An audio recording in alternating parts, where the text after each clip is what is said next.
okay බලන්න how many pens are here මෙතන pens කීයක් තියෙනවද how many pens ඔයාලට ගණන් කරලා කියන්න පුළුවන් how many pens are here අකල් කොමෙන්ට් එකක් දාන්න how many pens are here there are 3 pens නේ pens තුනක් තියෙනවානේ ගණන් කරන්න පුළුවන් 1 2 3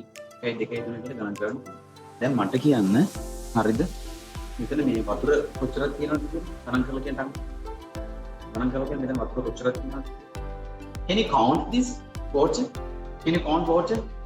I just asked the water මේ වතුර ගණන් කරලා තියෙන වතුර 1යි වතුර 2යි වතුර 3යි කොටස් දෙක ගණන් කරගෙන වතුර 3 කොට ආයෙ පින්න පේන්නේ නැහැ සර් හරි කැමරා කල්ලන්න කෝක මට ගණන් කරගන්න can you count this actually you can't count me yes guys ඉන්නත් යනවා ගණන් කරන්න බෑනේ වතුර 1යි 2යි 3යි count and කිව්වා ගණන් කරන්නේ right ඒ වගේ තමයි හරිද මේ බලන්න මම කියනවා salt or salt ගණන් කරන්න පුළුවන් you can count නේ මේ salt කියන්නේ salt ගණන් කරන්න ලුණු ගණන් කරන්න පුළුවන් එතකොට chili flakes ගණන් කරන්න chili flakes ඒ කියනවා කැලි මික්ස් නැන්දත් තියෙන්නේ කැලි මික්ස් ගණන් කරන්න පුළුවන් මේ කාන්නේ එතකොට sand වැලි ගණන් කරන්න පුළුවන්ද බෑනේ අන්න ඒ වගේ තමයි ගණන් කරන්න පුළුවන් book right අපි කියන books